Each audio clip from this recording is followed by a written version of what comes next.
መስቀሉን እንግዲህ ባራዳ ቋንቋ ባላየ ሙድ ምናምን አልፈው ትንሳኤው ላይ ጉብ ለማለት ፈለጉ እና ሐዋርያው ጳውሎስ ማጀራታቸውን ይዘው ነው የሚመልሳቸው መስቀሉ ነው ብላቸው። ምክንያቱም ክርስትና ካነቃቂ ቃላት አልጀመረም። እነዚህ ሁለቱ መስቀሎች ልዩነታቸው ምንድነው? የክርስቶስ መስቀልና የኛ መስቀል። ሁላችን የክብር አክሊል እንፈልጋለን። የሾህ አክሊል ከሌለ የክብር አክሊል የለም። የዘመናችን ክርስትና ብልጽግና አሳዳጅ፣ ድሎት አሳዳጅ ነው። ድሆችን የረሳ ነው። የተራቡትን የረሳ ነው። እነሱ ድል ላይ፣ ፈንጠዝያ ላይ፣ ስኬት ላይ፣ ሆታ ላይ፣ ደስ የሚሉ ኢሜጆች ላይ ሊሮጡ ሲሉ ክርስትና የጀመረው በደም ከጨቀየው መስቀል። በደም የጨቀየውን መስቀል ዘላችሁ ድል ላይ ጉብ ልትሏቸው። እነዚህ ነገሮች እንዴት ነው የምናስታርቀው? ክርስቶስ ወደ ሲኦል መሄዱስ ምንድነው ፋይዳው? የክርስቶስ ስራ የማዳኑ ስራ በመስቀል ላይ አላለቀም ወይ? አንዳንድ የኑፋቄ አስተማሪዎች ክርስቶስ በሲኦል ወርዶ እንደተሰቃየ በዲያብሎስ የሚናገሩ አሉ። ጨርሶ መጽሐፍ ቅዱስም ቤተክርስቲያንም በእውነትነት ይዛ ያዘችው ትውፊት ይህንን አይደግፍም።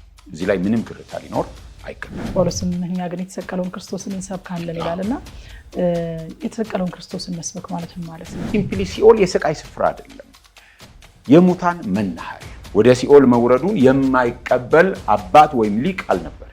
ዩናኒምስ ለዘብ ብሏል ይላሉና ለዘብ ብሎ ነው ወይንስ ብስለት ነው? የቅበተ እምነት አገልግሎቱ ላይ ያካሄድ ለውጦችን እናያለን። ቅበተ እምነት ለቤተ ክርስቲያን ለእግዚአብሔር እውነት አስፈላጊ አገልግሎት እንደሆነ አምናለሁ። አቃቢያንን ባዮቹ የሚል ቃል ሁሉ ተጠቅሞ የቅበተ እምነት አገልግሎቱን ያኮሰሰበት ጊዜ ሁሉ አለ። እንዲሁም ደግሞ ህብረት ያደርጋል ብለን ከማንጠብቃቸው ሰዎች ጋርም ህብረት ሲያደርግ አየነው። የአካሄድ ለውጥ የተባለው ግን የቆረብኩበት ሜተድ የለኝም። ምኖርለት ምሞትለት እውነት አለኝ። ምኖርለትና ምሞትለት ሜተድ ዘዴ መንገድ ግን የለኝም። ስለዚህ አንዳንድ ጊዜ እንደ እድሜ እንደ ብስለቴ መንገድ እቀይራለሁ፣ አፕሮች እቀይራለሁ፣ ዘዴ እቀይራለሁ፣ አሰራር። እውነትን አለመግለጥና ተሳስተሃል አለማለት ልክ የሚሆንበት አግባብ አለ ወይ? አላቅም። ሐዋርያው ጳውሎስም እኛ ግን የተሰቀለውን ክርስቶስን እንሰብካለን ይላልና የተሰቀለውን ክርስቶስን መስበክ ማለት ምን ማለት ነው? ሐዋርያው ጳውሎስ ይህንን የተናገረው ለቆሮንቶስ ሰዎች ነው። ለምን? ደጋግሞ የሚነግራቸው የመስቀሉ ቃል ይላቸዋል። ወንጌሉን መስቀሉ የማሰናከያ መሆኑን ለአይሁድም ለግሪክም ሰዎች መሆኑን ይነግራቸዋል። ለምንድን ነው የሚነግራቸው ብለን ስንጠይቅ የቆሮንቶስ ሰዎች መስቀሉን ገሸሽ አድርገው ትንሳኤው ላይ ማተኮር ፈለጉ። ክብር ላይ፣ ድል ላይ፣ ስኬት ላይ ማተኮር ፈለጉ እና መስቀሉን እንግዲህ ባራዳ ቋንቋ ባላየ ሙድ ምናምን አልፈው ትንሳኤው ላይ ጉብ ለማለት ፈለጉ እና ሐዋርያው ጳውሎስ ማጀራታቸውን ይዘው ነው የሚመልሳቸው መስቀሉ ነው የሚላቸው። ምክንያቱም ክርስትና ካነቃቂ ቃላት አልጀመረም። ክርስትና ደስ የሚል ነገር በመናገር አይደለም የሚጀምረው። ክርስትና ስለ እግዚአብሔር የሚነግረን መስቀሉን ተመልከቱ፣ እግዚአብሔር የተገለጠው እዚህ ጋር ነው፣ የሰውን ጥበብ ከንቱ ያደረገው እዚህ ጋር ነው። እናንተ ራሳችሁ እኮ እግዚአብሔር በሰዋዊ ጥበብ በድል በስኬት በምናምን ቢሆን ኖሮ የእግዚአብሔር ጎል እናንተን አይመርጥም ነበር። ስንት ጠቢባን እያሉ እናንተን እንዲያውም የሆኑ በተባሉት ያልሆናችሁ ነው የሚላቸው። ሞኞችን፣ ተራ ሰዎችን፣ ተርታ ሰዎችን የመረጠው ለምንድን ነው? የእግዚአብሔር ጥበብ ዝቅታ ነው። በዝቅታ ክብርን ማሳየት፣ በውርደት ውስጥ ክብርን ማሳየት፣ በመከራ ውስጥ ክብርን ማሳየት ነው የእግዚአብሔር አሰራር። ይህንን ለእኛም ይነግረን ብቻ ሳይሆን እሱ ራሱ የተገለጠው በዚህ ነው። ስለዚህ የተሰቀለውን ክርስቶስን እንሰብካለን ማለት የተዋረደውን፣ ዝቅታን የመረጠውን፣ ትህትናን የመረጠውን እሱን እግዚአብሔርን እስከ ሞት ድረስ የታዘዘውን፣ እስከ ውርደት ድረስ የታዘዘውን እሱን ብሎ እነሱ ድል ላይ፣ ፈንጠዝያ ላይ፣ ስኬት ላይ፣ ሆታ ላይ፣ ደስ የሚሉ ኢሜጆች ላይ ሊሮጡ ሲሉ ክርስትና የጀመረው በደም ከጨቀየው መስቀል ነው። እሱ ጋር ነው የእግዚአብሔር ጥበብና ፍቅር የተገለጠው ነው የሚላቸው። ስለዚህ ሰዋዊ ትምክትን የመምታት፣ ዓለማዊ አሰራርን የመምታት፣ ዓለማዊ ጥበብን የመምታት ነው። እኛ ግን የተሰቀለውን ክርስቶስን እንሰብካለን። ይህንን እንደሞቶ ይዘን ይህንን እያልን ግን ድልና ፈንጠዝያን የምናሳድድ ብልጽግናን የምናሳድድ ከሆነ የተሰቀለውን ክርስቶስን እየሰበክን አይደለም። ምክንያቱም የተሰቀለው ክርስቶስ መሰቀሉ ብቻ አይደለም። እናንተም መስቀላችሁን ተሸክማችሁ ተከተሉኝ፣ ካልተከተላችሁን የኔ ልትሆኑ አይገባም ይላል። እርቃኑን የተሰቀለው ክርስቶስ አይተነው ስለኔ ሞተ ብለን ብቻ የምንሄድ ሳይሆን እናንተም ስለኔ ሁሉን ነገር ትታችሁ መስቀል ተሸክማችሁ ዕለት ዕለት እየሞታችሁ ተከተሉኝ ነው የሚለው። ሰዋዊ ጥበብን፣ ዘዴን፣ መጠላለፍን፣ የቤተክርስቲያን ፖለቲካን፣ መድረክ ፍለጋ፣ የሆነ ነገር ፍለጋ፣ ጥሩም እንትን የሚሉ ሰዎችን በቅናት ጠልፎ ለመጣል የሚደረጉ ነገሮችን ሁሉ ያ የተሰቀለው መስቀል ቻሌንጅ ነው የሚያደርገው። ስለዚህ እንሰብካለን ማለት ሰዋዊ ጥበብን የሚያስጥል ነው። ስለዚህ ሐዋርያው ጳውሎስ መስቀሉን ሳታዩ መስቀሉን ሳታቅፉ በውርደትና በትህትና በዝቅታ በኩል ሳታልፉ በደም የጨቀየውን መስቀል ዘላችሁ ድል ላይ ጉብ ልትሉ አትችሉም ነው የሚላቸው። ይሄ የእግዚአብሔር ጥበብ ነው በውርደት ውስጥ የተገለጠ። ሁላችን የክብር አክሊል እንፈልጋለን። የሸዋ አክሊል ከሌለ የክብር አክሊል የለም። የሸዋ አክሊል ሳንጭን የክብር አክሊል ልንጭን አንችልም። ስለዚህ ክርስቶስ ይህንን ነው የሚነግረን። አጸፋችንን ብንነካ አሁን ምንድነው ምላሻችን? መስቀሉ ግን የሚነግረን ሲሰድቡት መልሶ አልተሳደበም፣ መከራን ሲቀበል አልዛተም። ይሄንን ሁሉ ነው ቻሌንጅ የሚያደርግብን። የሚጠሏችሁን ውደዱ አባቱ የሚያደርጉትን አያውቁምና ይቅር በላል። እኛ የሚጠሉ እንዴት ነው የምናደርገው? ስለዚህ የተሰቀለውን ክርስቶስን እንሰብካለን ማለት ክርስትና ጄኒውንሊ ምን እንደሆነ የትህትና መንገድ የውርደት መንገድ እንደሆነ እግዚአብሔር በዛ ውስጥ የገለጠውን ነገር በመረዳት በዛ መንገድ በመሄድ ለክብር እንደምንበቃ የሚናገር ነው። የዘመናችን ክርስትና ብልጽግና አሳዳጅ ነው፣ ድሎት አሳዳጅ ነው፣ ድሆችን የረሳ ነው፣ የተራቡትን የረሳ ነው፣ የተጎሳቆሉትን የረሳ ነው፣ ለሀብታሞች ትልልቅ ቢዝነስ ላላቸው በጣም ጸዴ መኪና ለሚነዱ ትኩረት የሚሰጥ የመናገር ጥበብ ላላቸው ለዘናጮች ትኩረት የሚሰጥ ጎስቋሎች የሚናቁበት ሆኗል። ብዙ ነገሩ ጥያቄ ይፈጥራል። ስለዚህ የሐዋርያው ጳውሎስ የተሰቀለውን ክርስቶስን እንሰብካለን የሚለው ይሄንን ሁሉ አፈርድም የሚያበላ ነው። እንስታለን። የገላትያ ሰዎች ምንድን ነው የሳቱት? ከፊታቸው ተስሎ የነበረው ክርስቶስ ጠፋባቸው። ስለዚህ እንስታለን። ደጋግሞ ሊነገረን የሚገባው የምንሰብከው ብቻ አይደለም የምንገልጠው ነው። ስለዚህ ሰዋዊ ጥበብን፣ ዓለማዊ ዘዴን፣ መጠላለፍን፣ ክብርና ብልጽግናን ፍለጋን ሁሉ ዶግ አመድ የሚያበላ ነው የክርስቶስ መስቀል። እሱ ብቻ የተሰቀለበት ሳይሆን እኛም ፍለጋውን ተከትለን እንድንሄድ የሚጣራ የሚጠይቅ ስለሆነ ነው እና ያንን ሁሉ ቻሌንጅ ያደርጋል። ዋው!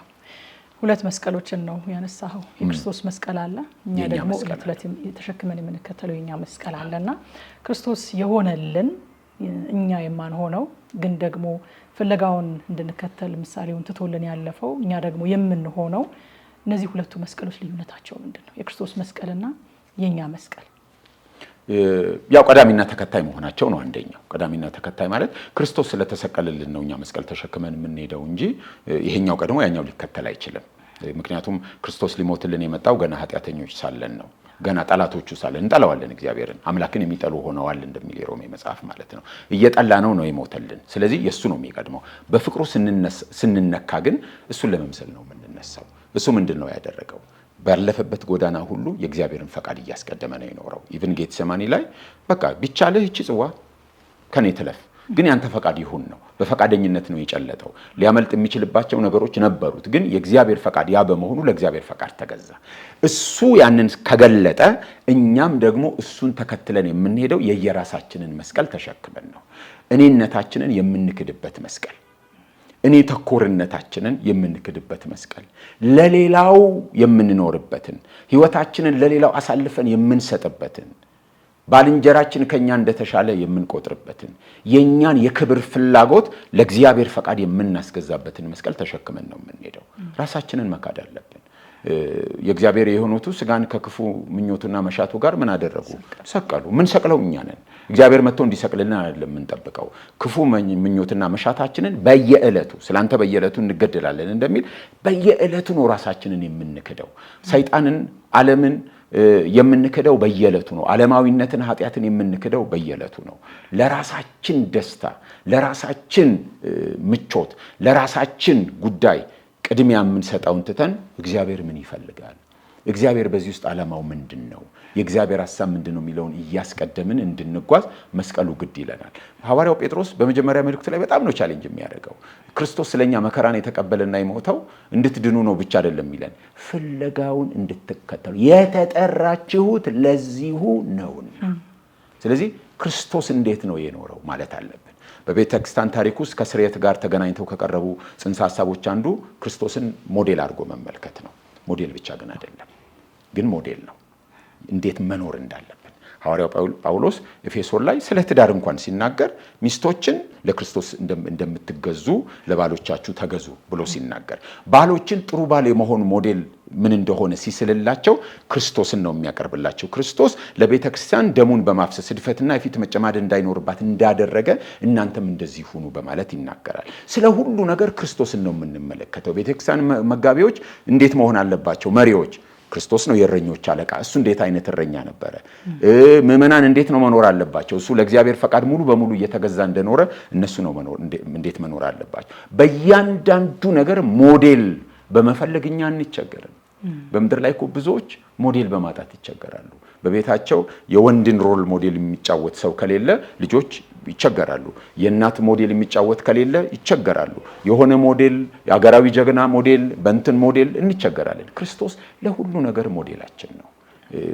ምድር ላይ በተለያየ ጉድለት ውስጥ እንኳን ብናል በቤታችን አባት ባይኖር እናት ባትኖር ባል ባይኖር ሚስት ባይኖር የሆነ ነገር ባይኖር በቃ መልካም ምሳሌ አድርገን የምናያቸው በሰፈራችን በማህበራችን በሆነ አካባቢ ጥሩ ሰው በቃ እንደ ለአካባቢው ጀግና ጥሩ ምሳሌ የሚሆን የምንከተለው ባይኖር እንኳን ኢየሱስ ክርስቶስ ለሁሉ ነገራችን ሞዴል ሊሆን ይችላል። እሱ ራሱን አላስቀደመም። የእግዚአብሔርን ፈቃድ እያስፈጸመ የእግዚአብሔርን ፈቃድ እየፈጸመ ራሱን ለእግዚአብሔር ፈቃድ እያስገዛ ነው የኖረውና ክርስቶስ ሞዴላችን ነው። ሞዴላችን መሆኑ ደግሞ ቱ ዋት ኤክስቴንት ነው ሞዴል የሆነው? እሱ እስከ ሞት ድረስ ያውም እስከ መስቀል ሞት። ስለዚህ ሰልፍለስ ነበር ክርስቶስ። ክርስቶስን እየመሰልን ስንሄድ ሰልፍለስ እየሆነ ነው የምንሄደው። ባጭሩ እኔነትን መካድ የኛ መስቀል ማለት እኔነትን መካድ። ዓላማዎቹን ስትዘረዝር መጽሐፉን የጻፍክበትን ምክንያት አንድ ጠቀስ አድርገው ግን በደንብ ያላብራራኸው አንድ ነገር አለና አንድ ሰውም ደግሞ በጣም በጥልቀት እንዲመለስለት አደራ ጭምር ብሎ የጠየቀው ጥያቄ ነውና ስለ ክርስቶስ ወደ ሲኦል ማውረድ የሚለው ሐሳብ ማለት ነው። ክርስቶስ ወደ ሲኦል ወርዷል የሚለውን ሐሳብ አድርገኸዋል። አንዱ ዓላማህ እንደሆነ ብቻ ተናግረሃል። በፊት ክሊር የሆነ ነገር እንዳልነበረ አሁን ግን ለማጥራት የሄድክበት መንገድ እንደሆነ ይሄንን መጽሐፍ የጻፍክበት መንገድ እሱን ተናግረሃልና ይሄ ሰው ያለው ምንድነው? አባት ሆይ ነፍሴን በእጅህ አደራ ሰጣለሁኝ ብሎ ክርስቶስ ነፍሱ ወደ አብ እንደምትሄድ ጠቋሚ ነገር ተናግሯል በመስቀል ላይ። ከዛ በኋላ ደግሞ ወደ ሲኦል ወረደ የሚል ቃል ደግሞ እናገኛለን። መግደላዊት ማርያምን ደግሞ ወደ አባቴ አላረኩምና አትንኪኝ ሲላትም ከትንሳኤው በኋላ እናያለንና እነዚህ ነገሮች እንዴት ነው የምናስታርቀው? ክርስቶስ ወደ ሲኦል መሄዱስ ምንድነው ፋይዳው? የክርስቶስ ስራ የማዳኑ ስራ በመስቀል ላይ አላለቀም ወይ? መስቀሉ በቂ አልነበረም ወይ? ወደ ሲኦል መሄዱስ ምንድነው ፋይዳው የሚል ጥያቄ ያ ሰው ብቻ ሳይሆን ሌሎችም ያነሱ ጥያቄ ነው። ከዚህ ጋር የተያያዘ ማብራሪያ ብትሰጥስ? በእኔ እይታ የመለስኩት መጽሐፌ ላይ በደንብ ያብራራሁት ነው ይመስለኝ። የማዳን ስራ ወይም ክርስቶስ በመስቀል ላይ ሊፈጽም የተገባው በመስቀል ላይ ተፈጽሞ አልቋል። ክርስቶስ ኢየሱስ በመስቀል ከሞተ በኋላ በሲኦልም ሆነ በየትም ቦታ የቀጠለ ሌላ ዋጋ መክፈል የለም። ክብር ነው። ከዛ በኋላ ያለው ከሞተበት ቅጽበት ጀምሮ ክብር እንጂ ቀብሩ የከበረ ነበር።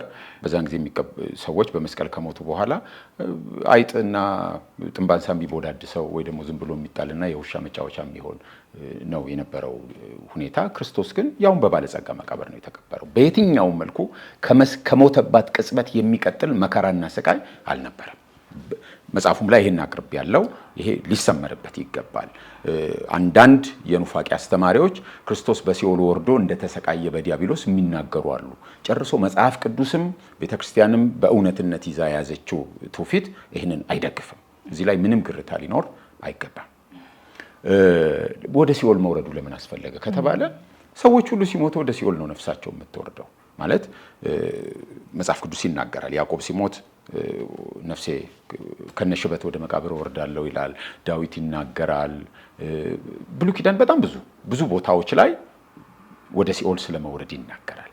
አሁን ሲኦልንና ገሃነምን አንድ ማድረጋችን የሚፈጥረው ኮንፊውዥን ነው ይህን ጥያቄ የሚያመጣው። ሲኦል ሲምፕሊ የሙታን ዓለም ማለት ነው። ወደ ወገኖቹ ተከማቸ ይላል። በቃ ሰዎች ሲሞቱ ምንድነው የሚሆነው?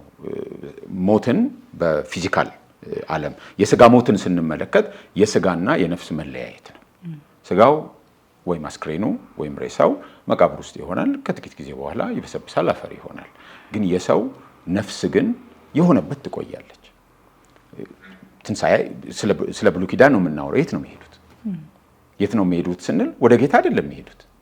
ገና ነው የክርስቶስ መምጣት አልተፈጸመም ገና። ወዴት ነው የሚሄዱት ሰዎች ስንል የሙታን ዓለም አንደር ወርልድ አለ። መጽሐፍ ቅዱሳዊ ንጽረተ ዓለም ከምድር በታች በላይ ያለ ከምድር በታች እያለ ይናገራል። የሙታን መከማቻ፣ የሙታን መናኸሪያ፣ በቃ መካነ ሙታን አለ። ይሄ የሰዎች ሁሉ ኤክስፒሪየንስ ነው።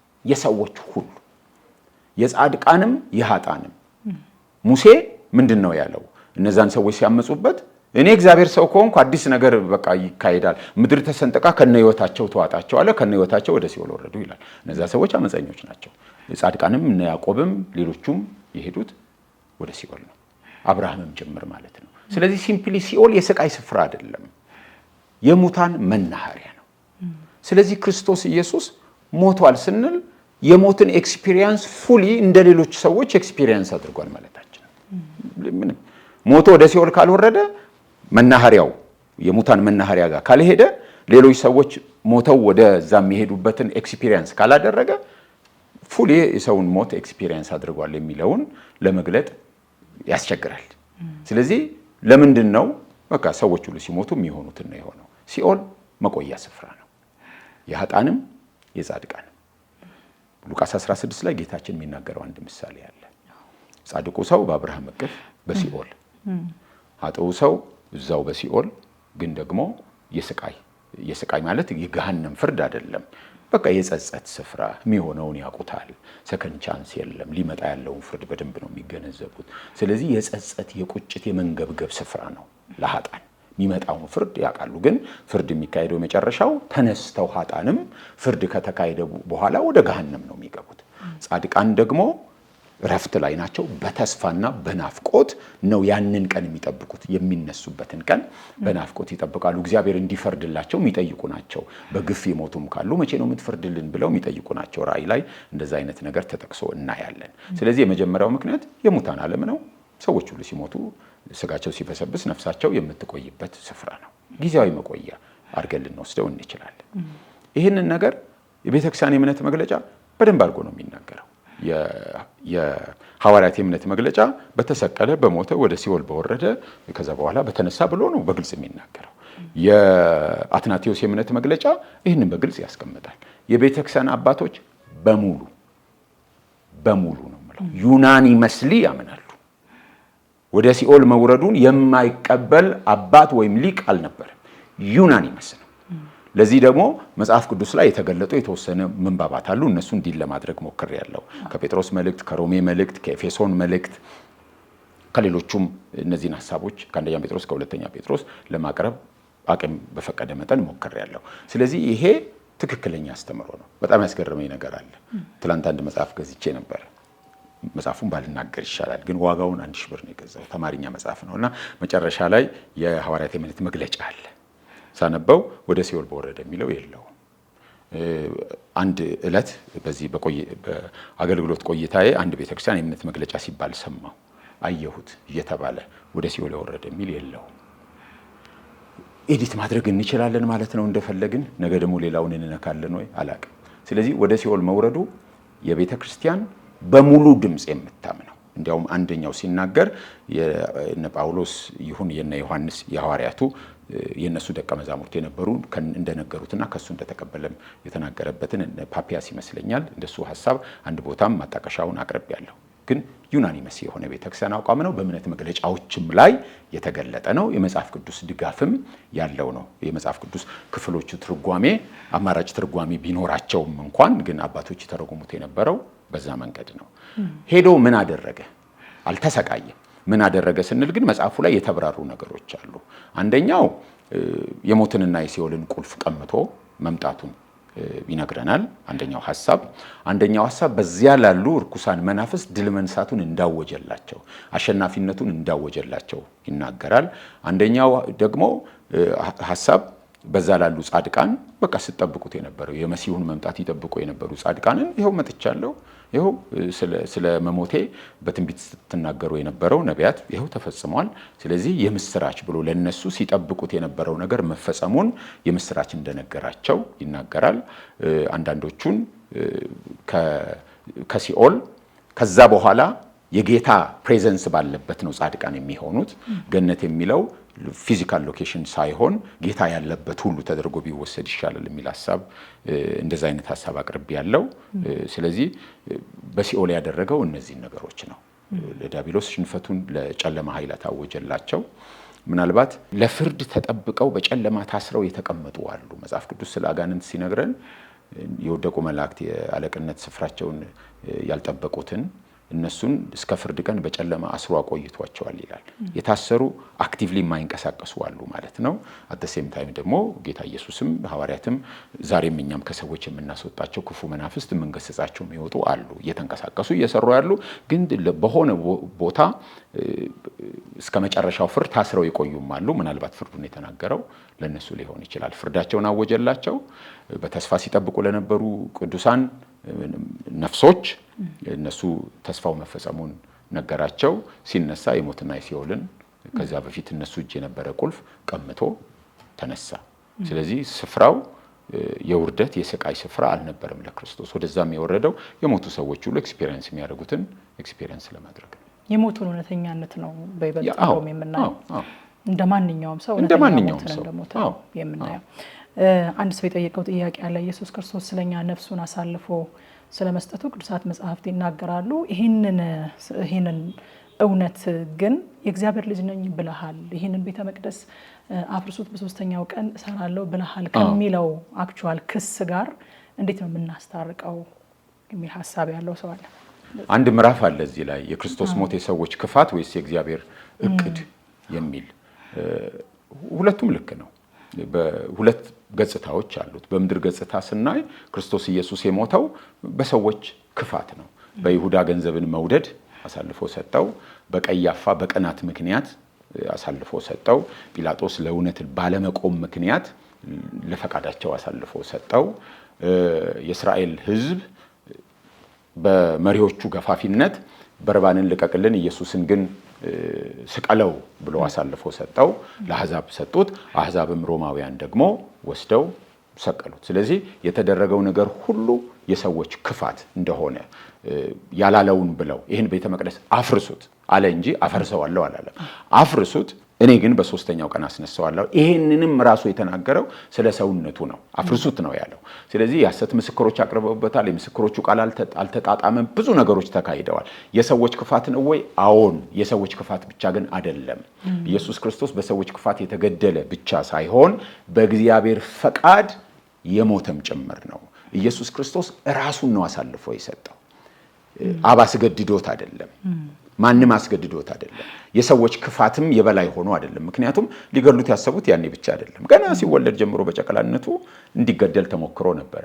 መልአክ ተገልጦ ነው የሰባ ሰገልን በሌላ መንገድ ሂዱ ብሏቸው፣ ዮሴፍን ደግሞ እናቱና ልጅ ይዘ ሂድ ብሎ ነግሮ በእግዚአብሔር ፈቃድ መሰረት ጊዜው ስላልደረሰ ነው። ሊገሉት ጌታን የሞከሩት ብዙ ጊዜ ነበር። በድንጋይ ሊወግሩት ሞከሩ። ከተራራ ላይ ሊጥሉት ሞከሩ። በመካከላቸው አልፎ ሄደ፣ ተሰወረባቸው ነው የሚለው። ጊዜው ገና ስላልደረሰ ማንም እጁን አልጫነበትም። ነፍሴን ማንም ከኔ አይወስዳትም፣ በፈቃድ ያኖራታለሁ፣ በፈቃድ ያነሳታለሁ ነው ያለው። ስለዚህ በፈቃዱ ስለኛ ራሱን አሳልፎ ሰጠ። ስለ ኃጢአታችን ሞተ። ወንጌላት የሚነግሩን፣ ቅዱሳት መጻሕፍት የሚነግሩን ክርስቶስ ኢየሱስ ስለ ኃጢአታችን ሞተ። ተገዶ አይደለም የሞተው፣ በፈቃዱ ነው ነፍሱን አሳልፎ የሰጠው። እሱ ስለኛ ሞተ። እግዚአብሔር አብም ደግሞ እንደገና አንድያ ልጁን እስኪሰጥ ድረስ ብሎ እንዲያውም ሮሜ 8 ላይ ለገዛ ልጁ ያራራ ስለኛ አሳልፎ የሰጠው ብሎ ነው የሚናገረው። ስለዚህ አብም አሳልፎ ሰጠው፣ እሱም ራሱን አሳልፎ ሰጠ። ስለዚህ የእግዚአብሔርም እቅድ የሰዎችም ክፋት ነው። ቅዱስ ጴጥሮስ ሲሰብክ እንዲያውም እግዚአብሔር በገዛ ፈቃዱ አስቀድሞ ሐሳቡና ክንዱ የወሰኑትን ሊያደርጉ ተሰበሰቡ ነው የሚለው። ስለዚህ እነሱ ለክፋት ኢየሱስን ሊገድሉ ሞከሩ። ኢየሱስ ደግሞ ሰዎችን እግዚአብሔር ደግሞ አህዱ ስሉስ አምላክ ሰዎችን መዳኛ መንገድ አድርጎ ያዘጋጀው ወልድ ሰው ሆኖ ወደ ምድር መጥቶ መሞቱ ነው። ስለዚህ የክርስቶስ ሞት የእግዚአብሔር እቅድ የእግዚአብሔር ፕላን ነው። አት ዘ ሴም ታይም ደግሞ የሰዎችም ክፋት ነው። ስለዚህ ከእግዚአብሔር አኳያ ስናየው ራሱን አሳልፎ ሰጥቶ ስለኛ ሞተ እንላለን። ከሰዎች አንጻር ስናየው ደግሞ ተገደለ እንላለን። ስለዚህ አንደኛውን ፐርስፔክቲቭ ብቻ አይደለም የምናየው። የእግዚአብሔር እቅድ የተፈጸመው በሰዎች ክፋት ላይ ነው። ዳት ሚንስ እግዚአብሔር የበላይ መሆኑን ነው የሚያሳየን። የሰዎች ዘዴ፣ የሰዎች ክፋት፣ የሰዎች ውድቀት የመጨረሻው እቅድ አይደለም። የሰዎች ፈቃድ ክፋት እንኳን የእግዚአብሔርን እቅድ እንደማያሸንፍ እነሱ አደረጉና በቃ ጨረስን አሉ። ቢያውቁ ኖሮ ነው እንዲያው የሚለው አይደል፣ ባልሰቀሉት ነበር። ምክንያቱም አሸነፍን ባሉበት መንገድ ነው የተሸነፉት። ኢየሱስን በማስወገድ ቤተ መቅደሳቸውን ለማትረፍ ሞከሩ። ቤተ መቅደሳቸው መፍረስ ምክንያት ሆነ ከዛ በኋላ። ኢየሱስን በመግደል ሰይጣን የሚያሸንፍ መስሎት ነበር። ግን በመስቀሉ ነው ትጥቁ ተፈቶ እርቃኑን የተገለጠው የተዋረደው። በመስቀሉ ነው የታሰሩት ነፃ ያወጡት። ለመጨረሻ ጊዜ ኢየሱስን በቃ ለመዝጋት ነበር የፈለገው። ግን ኢየሱስ ክርስቶስ ሞትን ድል አድርጎ ተነሳና ዝናው በምድር ሁሉ ናኘ። ስለዚህ የሰዎች ክፋት ነው፣ የእግዚአብሔር እቅድ ነው። የእግዚአብሔር እቅድ ሁሌ የበላይ ነው፣ ሁሌ አሸናፊ ነው። ሰዎች ምንም በክፋት ቢሰለጥኑ እግዚአብሔርን አይበልጡትም። እሱን ነው የሚነግረን። ገብቶኝ ከሆነ ጥያቄው እንደዛ ይመስለኛል። ወደ አንተ ትንሽ መለስ እንበል፣ ወጣ ገባ እንበል ደግሞ። ለዘብ ብሏል ይላሉና ለዘብ ብሎ ነው ወይንስ ብስለት ነው? የቅበተ እምነት አገልግሎቱ ላይ ያካሄድ ለውጦችን እናያለን። አንዳንድ ጊዜ እንደውም አቃቢያንን ባዮቹ የሚል ቃል ሁሉ ተጠቅሞ የቅበተ እምነት አገልግሎቱን ያኮሰሰበት ጊዜ ሁሉ አለ። እንዲሁም ደግሞ ህብረት ያደርጋል ብለን ከማንጠብቃቸው ሰዎች ጋርም ህብረት ሲያደርግ አየነው እና ይሄ መነዘብ ነው ወይንስ መብሰል ነው ይሄ ያካሄድ ለውጥ የመጣው የሚል ጥያቄ ያላቸው ሰዎች አሉ። መለዘብና መብሰል ስለመጣላታቸው እርግጠኛ አይደለሁም። የኔን አቋም በትክክል መናገር እችላለሁ። ስለ ቅበተ እምነት እኔ በጣም በጎ እይታ ነው ያለኝ። ቅበተ እምነት ለቤተ ክርስቲያን ለእግዚአብሔር እውነት አስፈላጊ አገልግሎት እንደሆነ አምናለሁ። እኔ አመንኩ አላመንኩም ቁም ነገሩ እሱ አልነበረም። ቁም ነገሩ እውነት መሆኑ ነው። ስለዚህ ቅበተ እምነት አገልግሎት ለእግዚአብሔር መንግስት ስራ፣ ለእግዚአብሔር እውነት መጠበቅ እጅግ በጣም አስፈላጊ የከበረ አገልግሎት እንደነበረ አምን ነበር። አሁንም አምናለሁ። ወደፊትም እንደዚሁ ቀጥላለሁ። እዚህ ላይ ምንም ግርታ የለብኝም። ሌላው ራሴን የቅበተ እምነት አገልጋይ ነኝ ብዬ የገለጥኩበት ዘመን ትዝ አይለኝም። በአገልግሎቴ መካከል ግን ይገለጥ እንደነበረ አውቃለሁ። አሁንም እየተገለጠ እንደሆነ አውቃለሁ። ግን ዋናው አገልግሎቴ ቅበተ እምነት ነው የሚል እንትን ውስጥ ከትቼ አላውቅም። እኔ ጌታ በረዳኝ መጠን የእግዚአብሔር ቃል ተማሪና የእግዚአብሔር ቃል አገልጋይ መሆኔን ነው የማውቀው። በዛ ውስጥ ግን መጋቢነት ይገለጣል፣ አስተማሪነት ይገለጣል፣ በዛ ውስጥ ቅበተ እምነት ይገለጣል። ስለዚህ እኔ ያለኝ አቋም እንደዚህ ነው። ቅበተ እምነት ላይ የማያቸው ችግሮች ግን እጅግ በጣም ያሳስቡኛል። ይህንን በተለያየ መንገድ ስናገር ኖሬያለሁ። ቅበተ እምነት እናገለግላለን የሚሉ ሰዎች ሁሉም አይደሉም የሚሉ ሰዎች ጥቂት በማይባል መልኩ ጎልተው በየሚዲያው የምናያቸው በጣም መስመር የለቀቀ ነገር ይታይባቸዋል። ይህንን እዚህም ከዚህ በፊት በነበረን ቃለ ምልልስ ባገኘሁት አጋጣሚ ሁሉ እናገራለሁ። አሁንም ደግሜ ባልናገር ግን ያሳስበኛል። ይሄ ፐርሰናል ኢንተረስታቸው አገልግሎቱ ላይ እየፈጠረ ያለው ችግር እያበላሸ ያለው ነገር ያሳስበኛል። ስጋት አለኝ። ከካራክተራቸው የተነሳ አገልግሎቱ እየሄደበት ያለው ነገር እጅግ በጣም ያሳስበኛል። ስለዚህ ይህን ብቻ ነው የምናገረው። የአካሄድ ለውጥ የተባለው ግን የቆረብኩበት ሜተድ የለኝም። እኔ ምኖርለት ምሞትለት እውነት አለኝ። ምኖርለትና ምሞትለት ሜተድ ዘዴ መንገድ ግን የለኝም።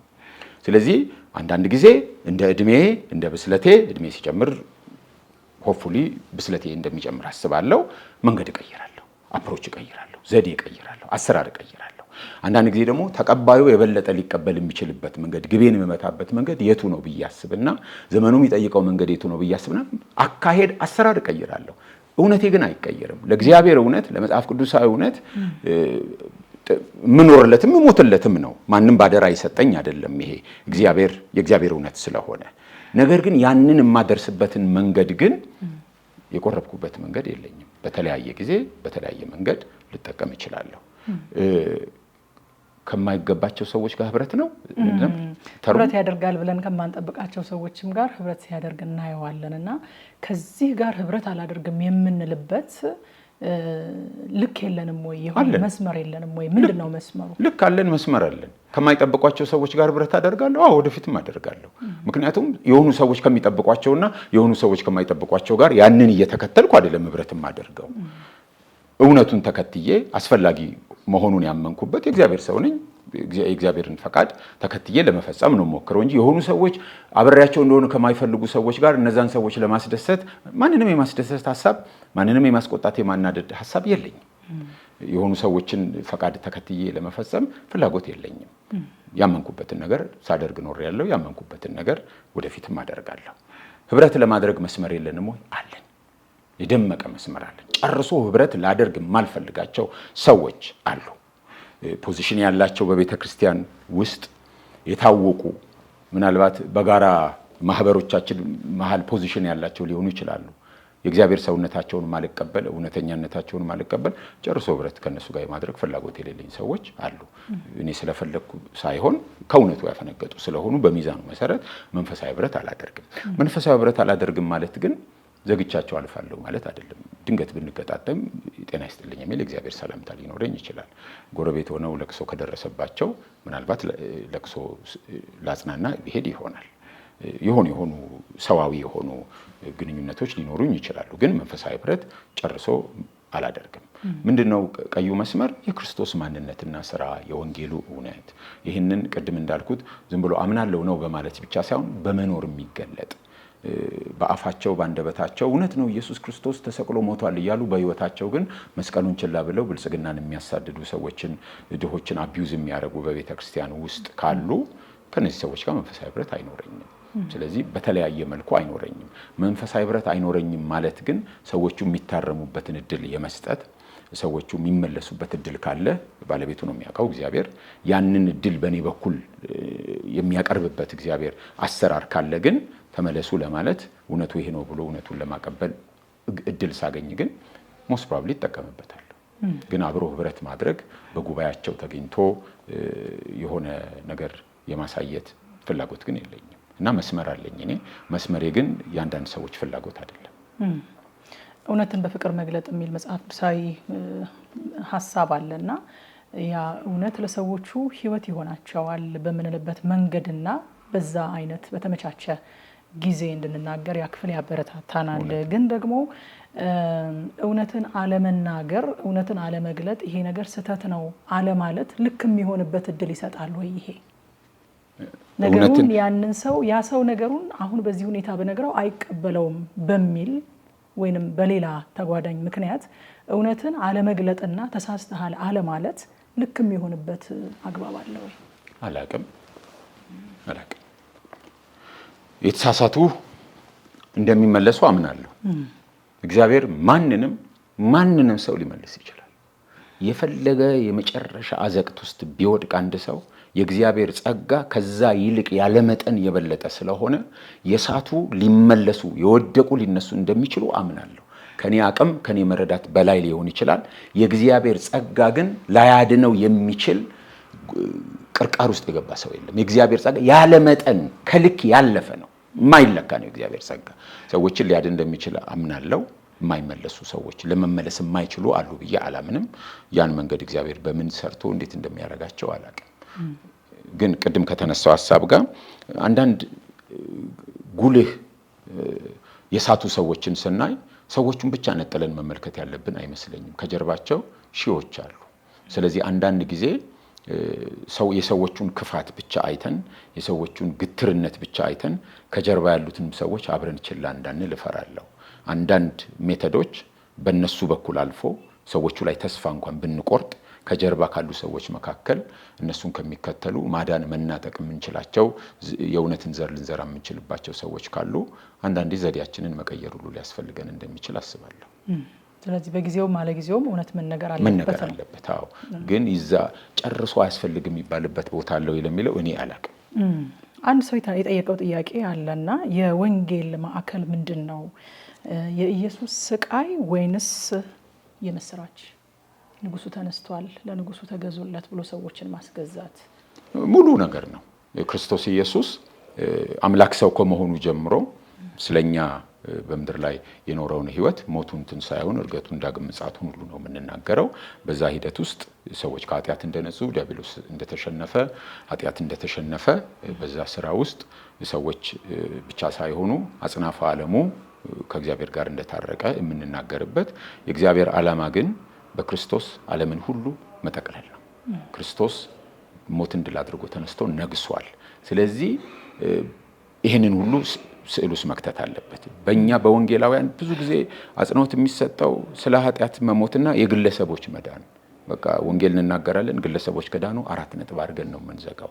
ይሄ የወንጌሉ አንድ አካል እንጂ ወንጌሉ ሁሉ አይደለም።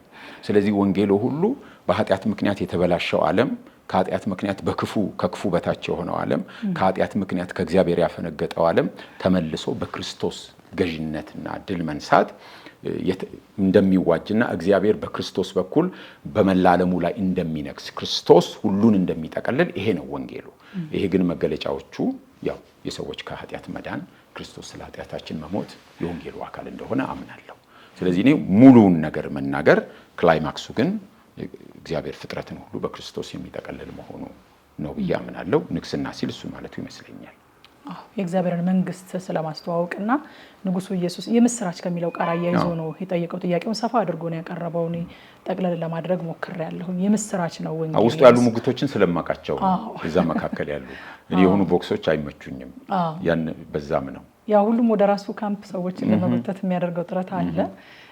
ወደ አንተ እንምጣና ከአንተ ሰዎች ሊማሩ የሚፈልጉ ሰዎች የጠየቋቸውን ጥቂት ጥያቄዎች እንመልስ። አንደኛ ስለ አገልግሎትህ አካሄድ በተለይም ደግሞ ወጣቶች የሆነን ከዚህ በፊትም እንደውም ወቅሶኛል ይሄ ሰው ጋሽ ንጉሴን ባቀረብሽ ጊዜ ጠይቂልኝ ብዬሽ ነበር። ወደ ስነ ጽሁፍ መግባት የምንፈልግ ወጣቶች በእንደዚህ አይነት አንተ በምታገለግልበት የአገልግሎት መስመር መሄድ የምንፈልግ ወጣቶች ሮድ ማፕ እንደውም በቃል ያለው እንደዛ ነው። እንደ ሮድ ማፕ ነገር ቢሰጠን ምን አይነት መጽሐፍቶችን እናንብብ፣ እንዴት እንዘጋጅ፣ እንዴት ነው የሚጀመረው፣ እንዴት ነው ወደ መንገዱ መግባት የምንችለው ያለ ሰው አለ። እኔ ከሚቸግሩኝ ነገሮች አንዱ ይሄ ሮድ ማፕ ምናምን የማስቀመጥ ነው። ስለ ንባብ ከሆነ እኔ ንባብ የጀመርኩት እንደማንኛውም ሰው ከፍቅር ታሪኮች፣ ልቦለዶች እንደዛ ነው የጀመርኩት። አሁንም አነባለሁ። ልቦለዶች ባይበዛም ከኢትዮጵያ ጸሐፍት እና አለማየሁ ገላጋይ እና አዳም ረታ እና ሌሎችም ሁለቱን ስለማደንቅ ነው አነባለሁ። ከዛ ቀስ እያለ ጠንከር ላሉ የስለላ እንደዚህ አይነት ንባቦች ውስጥ ገባው። እያለ መንፈሳዊ መጽሐፍት ዲቮሽናል የሆኑ ጋር ትንሽ ከዲቮሽን ከፍ ወዳሉ ሐሳቦች መጣው። ነገረ መለኮት ትምህርት ቤት ከገባው በኋላ ግን ዶክትሪናል የሆኑ ነገሮችን ወደ ማንበብ የቤተክርስቲያን ታሪክን በጣም ወደ ማንበብ ሄድኩኝ እና ግለ ታሪኮችን ወደ ማንበብ ባዮግራፊስ በጣም ለጸሐፊ ብቻ ሳይሆን ለማንኛውም ሰው በጣም አስፈላጊ ነው። 70 ዓመት 80 ዓመት 60 ዓመት ኖረው ያገኙትን ነገር እኔ እኮ ቁጭ ብዬ በቀላሉ ነው የማየው እና የማገኘው ከዛ ውስጥ ብዙ እውቀት እናገኛለን። ስለዚህ ንባቤ የጀመረው ከዚህ ጀምሮ ወደዛ ነው። ግን አሁን ያገኘሁትን ሁሉ አላነብም፣ እመርጣለሁ። ትኩረት ላደርግ የምፈልግበትን ሐሳብ አነባለሁ። ዶክትሪናል ነገሮችን፣ ግለ ታሪክና ቋንቋ ለማሳደግ የሚጠቅሙኝን ጥሩ የቋንቋ ችሎታ ያላቸው ሰዎች የሚጽፏቸውን ጽሁፎች ልቦለድም ሆነ ግጥም አነባለሁ። እኔ እንደዚህ ነው የሄድኩት እና ሁሉ ሰው አይ ቲንክ በዚህ ይሄን መንገድ መከተል ባይኖርበትም ገና ንባብ ሲጀምር ጠንካራ ነገር ላንብብ ካለ ግን ንባብን ሊጠላም እንደሚችል አስባለሁ። ስለዚህ በየደረጃው ቢያሳድገው ከዛም መማር ወደሚፈልገው ነገር ፎከስ ማድረግ ቢችል መልካም ነው ብዬ አስባለሁ። አገልግሎቴ እኔ አልመራሁትም፣ እግዚአብሔር ነው የመራው። ከልጅነት ጀምሮ ጥሪ እንዳለኝ አውቃለሁ። ግን በቤተ ክርስቲያን ስር የሙሉ ጊዜ አገልጋይ ሆኖ የማገልገል ፍላጎት አልነበረኝም። የአገልጋይ ልጅ ነኝ። አባቴ ሙሉ ጊዜ አገልጋይ ነው ቤተ ክርስቲያን አገልጋዮቿን እንዴት እንደምትይዝ አያለው። ከልጅነቴ ሳይቆይቻለሁ። እኛ ልጆችንና እናታችንን ብዙ ዋጋ ነው ያስከፈለው እና ያንን እጠላዋለሁ። ቤተ ክርስቲያን አገልጋዮቿን የምትይዝበት መንገድ ተቀባይነት የሌለው ነው እና እንደዛ የመስጠት ሐሳብ አልነበረኝም። እናቴ የተሸከመችውን ቀንበር ሚስቴን ለማሸከም እኛ እንደ ልጆች የተሸከምነውን ቀንበር ልጆችን የማሸከም ፍላጎት አልነበረኝም። አገልግሎትን እወዳለሁ፣ ግን በቤተ ክርስቲያን ስር ሆኖ መተዳደርን አልፈልገውም ነበረ። ብዙ አገልጋይ የሚያዙ በተለይ የኢትዮጵያ ቤተ ክርስቲያናት አገልጋዮቻቸውን የሚይዙባቸው መንገድ አሁን ሌሎቹ ከዛ አንጻር ኤክስትሪም እንዲሄዱም ያደረገ ነው ብዬ አስባለሁ። ቤተክርስቲያንን ኦውን የሚያደርጉ የቤተክርስቲያን ንብረትና ገንዘብ የግል ገንዘባቸው የማይታወቅ ስልጣናቸው ገደብ የሌለው ሰዎች ያፈራ ነው። አገልጋዮችን በጣም ከመጨቆናችን የተነሳ የዛ ሪአክሽን ኦቨር ሪአክሽን ነው ብዬ አስባለሁ። እዛ ጋር ብንስተካከል ኖሮ ምናልባት የዚህ አይነት ቅርቃር ውስጥ አንገባም ነበር ብዬ አስባለሁ እና በዛ ምክንያት እኔ አልፈልግም። እግዚአብሔር ግን ፈለገ እና ተገድጄ አይደለም፣ ጠበቀኝ።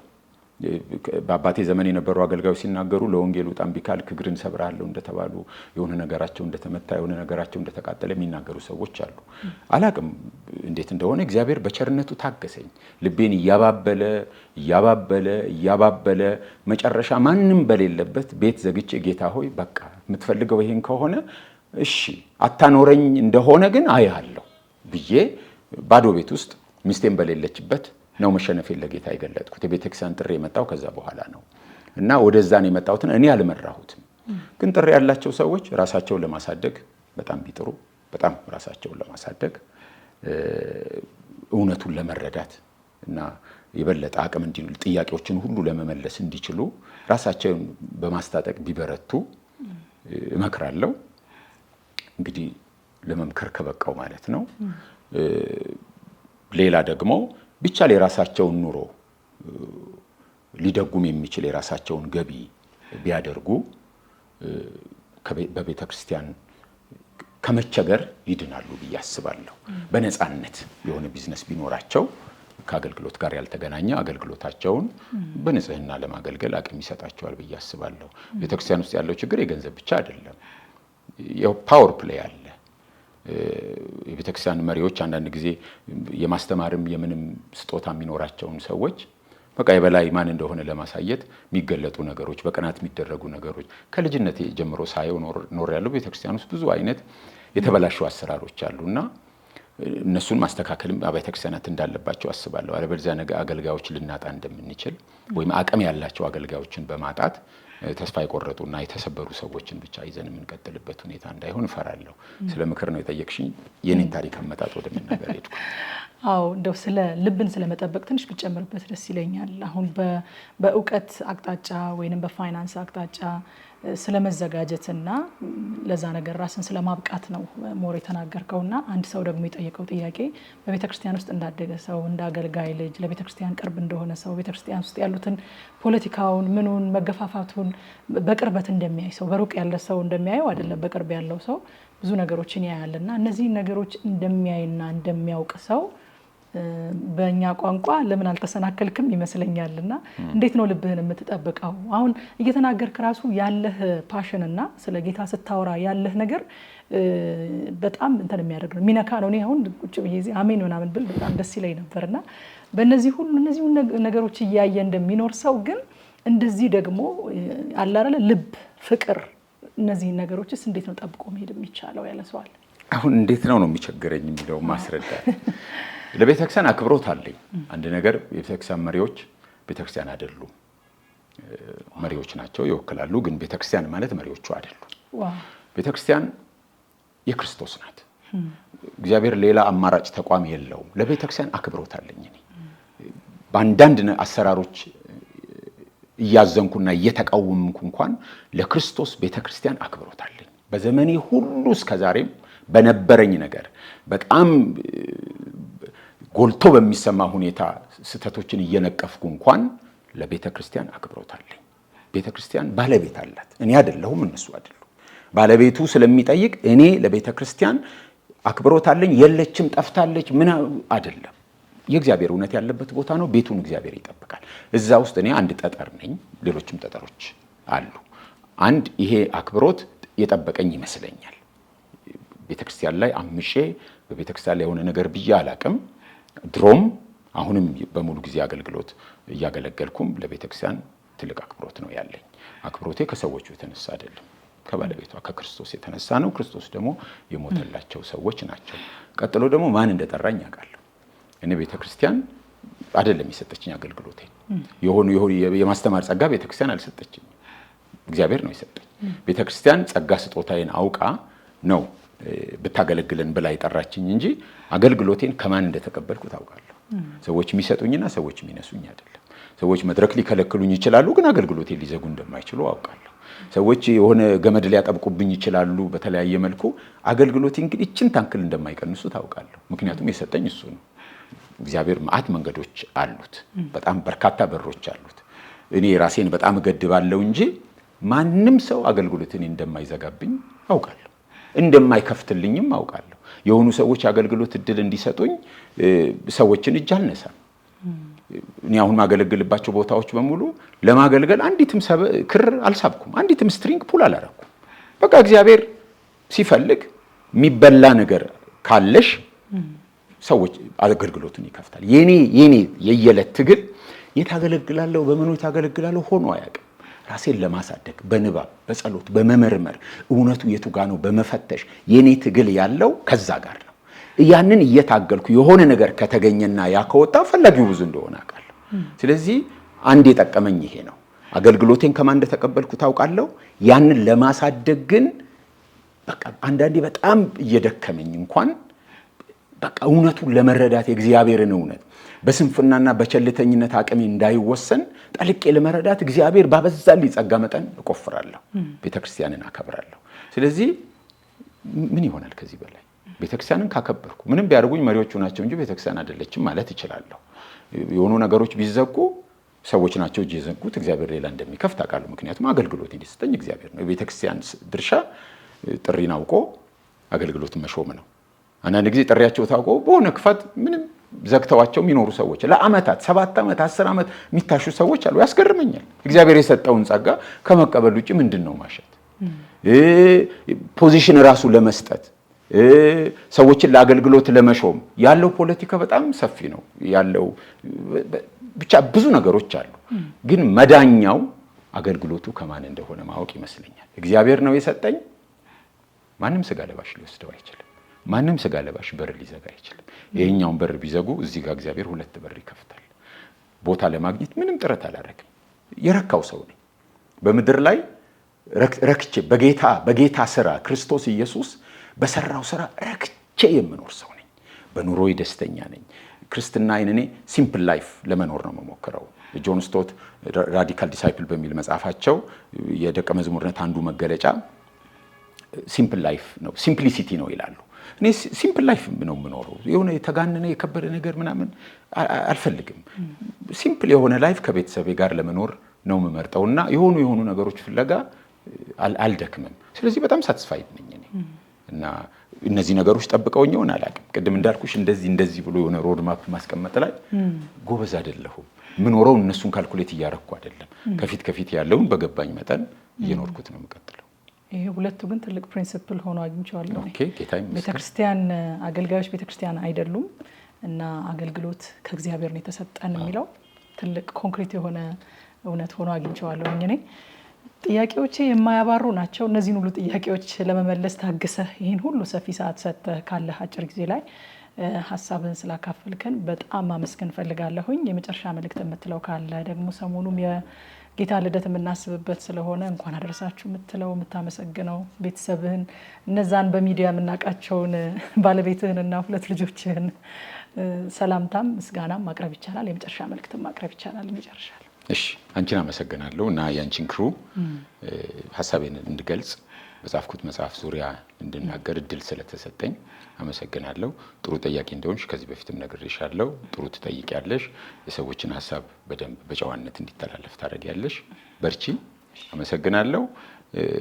ለደረስኩበት አሁን እንግዲህ የሆነበት ደርሼ ከሆነ አስተዋጽኦ ያደረጉ ብዙ ሰዎች አሉ። የመጀመሪያው የተወለድኩበትና ያደግኩበት ቤተሰብ ነው። አባቴና እናቴ ለኔ ጀግኖቼ ናቸው። አባቴ በተለይ ለኔ በጣም ሮል ሞዴሌ ነው። በብዙ ነገር አሁን የሆንኩት ከሱ የተነሳ ነው እና ከድካሙም ተምሬያለሁ፣ ከብርታቱም ብዙ ወስጃለሁ። የሱን ያህል ስለመብርታቴ እርግጠኛ አይደለሁም እና እግዚአብሔር እኔን ለአገልግሎት ሲያስብ በአባቴ በኩል ነው ያሰበኝ እና መልካም ነገሮቼ በሙሉ እግዚአብሔር በዛ በኩል ነው የሰጠኝ እና ብዙ ጀግኖች ይኖሩኛል፣ ግን አባቴን የሚስተካከል ጀግና የለኝም እና አባቴን አመሰግናለሁ። እግዚአብሔር ረጅም እድሜ እንዲሰጠው ጤና እንዲሰጠው እናፍቃለሁ። በጣም ለአባቴ ስስ ልብ ነው ያለኝ። በጣም እገረማለሁ በጣም እና እሱ ለኛ ለልጆቹ ኢየሱስን ለማቀበል ያረገውን ሩቡን ለልጆቼ ማድረግ ከቻልኩ በጣም ደስተኛና ስኬታማ እንደሆንኩ ነው የምቆጥረው። ሩቡን ኢየሱስን በእኛ ህይወት ውስጥ ለመትከል የሆነውን የከፈለውን ዋጋ ሳስብ ያስገርመኛል። እንዴት እንዲህ ሊሆን ይችላል? እና ሩቡን ለልጆቼ ማድረግ ከቻልኩ በጣም ደስተኛና ስኬታማ ሰው ነኝ እግዚአብሔር ሌላ የባረከኝ ደግሞ በመሰረተልኝ ቤተሰብ ነው። በሚስቴና በልጆቼ በጣም ደስተኛ ነኝ። ሚስቴን በጣም ነው የምወዳት።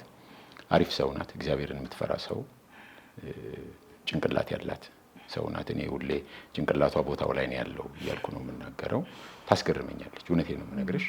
እና ከማግባቴ በፊት ከነበረኝ ማንነት የተሻለ ማንነት እንዳለኝ እርግጠኛ ነኝ። እና እግዚአብሔር በሷ በኩል ነው የሰራኝ። እና በጣም በተለይ በዚህ መጽሐፍ ላይ ማቴሪያል እንዳገኝ ሰፊ እድል እግዚአብሔር በሷ ስራ አገልግሎት ከመስጠት ባሻገር በእያንዳንዱ ርዕሰ ጉዳይ ላይ በነፃነት በቅርቤ የሷ ኤክስፐርቲዝ በሌላ አቅጣጫ ነው። ስለዚህ በደንብ ሀሳቦች እንዲሞረዱ በሁሉ ሀሳብ ባትስማማ እንኳን ማለት ነው እድል አግኝቻለሁ። እና በዚህ እግዚአብሔር በጣም ባርኮኛል። ልጆቼ ማሪፍ ልጆች ናቸው። በጣም ነው የሚያዝናኑኝ፣ በጣም ነው የሚያስደስቱኝ፣ በጣም ነው የሚያስደስቱኝ። ማመን ያቅተኛል። እና ጌታ ይመስገን። ጌታ ቸር ነው። አባት አረገኝ፣ ባል አረገኝ። ጌታ ይመስገን።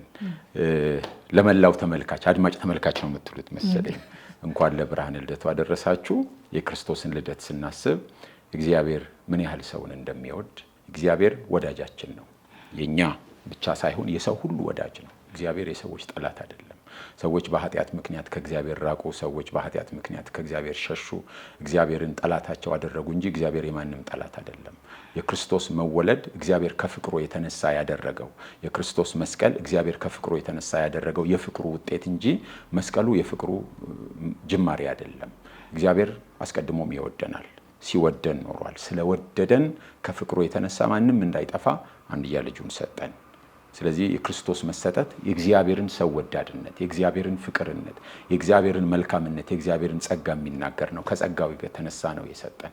የኛ ድርሻ እግዚአብሔር በክርስቶስ የሰራውን አሜን ብሎ መቀበል፣ ጸጋውን በእምነት መቀበል ነውና ይህንን እንድናስብ የእግዚአብሔርን ቸርነት፣ የእግዚአብሔርን መልካምነትና ፍቅር፣ እግዚአብሔር ጠላታችን እንዳልሆነ ወዳጃችን እንደሆነ እንድናስብ እኛን እንደሆንን ከእግዚአብሔር የሸሸነው በክርስቶስ እንድንታረቅ መንገዱን ያበጀው እሱ እንደሆነ በማሰብ በሱ ተጀምሮ በእኛ ያለቀ ወይ አብረን የሰራ ነው ሳይሆን እግዚአብሔር ሙሉ በሙሉ ሰርቶ የሰጠን ጸጋ መሆኑን እንድናስብ እወዳለሁ።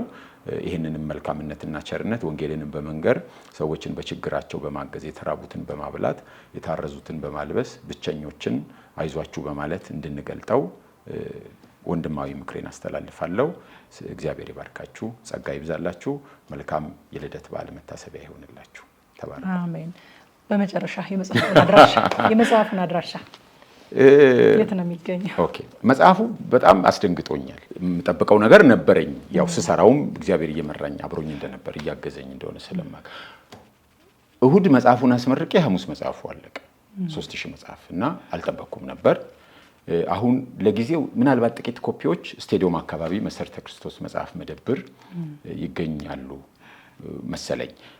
ድጋሚ ታዟል። አሁን በርከት ተደርጎ ነው የታዘዘው። ምናልባት ይሄ ቪዲዮ ወይ አንደኛው ወይ ሁለተኛው ሲተላለፍ መጽሐፉ ይወጣል። ሲወጣ የሚገኘው አሁንም በመሰረተ ክርስቶስ መጽሐፍት መደብር ስቴዲየም፣ በመካነ ኢየሱስ የመጽሐፍ መደብሮች፣ እዚህ ቦሌ ፍላሚንጎ ኢሰማኮ ህንፃ ላይ ደራሲው መጽሐፍት መደብር የሚል አለ፣ እዛ ይገኛል። እንዲሁም ዞይ መጽሐፍት መደብር የሚባል አይ ቲንክ አውቶቡስ ተራ አካባቢ ይመስለኛል። በየከተሞች የተለያዩ ቦታዎች የተለያዩ ሾፖች ይኖራሉ። አሁን ሰዎች ደጋግመው እየጠየቁኝ ያለው ጃፋር ጋር የሚል ነው። ከዚህ በፊትም ሰጥቼ ነበር፣ ድንገት ስላለቀ ነው ያልሰጠሁት። ጌታ ቢረዳኝ ሰዎች እንዲሰጡት አደርጋለሁ። የሚቀጥለው እትም ሲወጣ በሶሻል ሚዲያ አንዳንድ ሰዎች ሲጠይቁኝ መልሳለሁ ወይም ፖስት አደርጋለሁ። እዚህ አካባቢ ያለ የሚለውን በተለያየ መንገድ ለማስታወቅ እሞክራለሁ። እንግዲህ ሶሻል ሚዲያ ላይ ደግሞ የጳውሎስ ፑልፒት የሚል አለ። እዛ ላይ ገብታችሁ ብትጠይቁ መልስ ይሰጣል። ብዙ ጊዜ ለእንደዚህ አይነት ጥያቄዎች መልስ ስለሚሰጥ እዛ ላይ ልታገኙ ትችላላችሁ። እግዚአብሔር ያክብርልኝ ብያለሁ። በድጋሚ አመሰግናለሁ። በጣም እግዚአብሔር ይስጥልኝ። የተወዳችሁ ተመልካቾቻችን በሁለት ተከታታይ ክፍሎች እጅግ በጣም ደስ የሚል ቆይታ፣ የሚያስተምር የሚያቀና ቆይታ አድርገን ነበረ። እንግዲህ ይህንን ይመስላል ቆይታችን። በሚቀጥለው ሳምንት በሌላ ፕሮግራም ከሌላ እንግዳ ጋር ጠብቃችኋለሁ። ትዕግስት እጅጉ ነበርኩኝ። መልካም ሳምንት።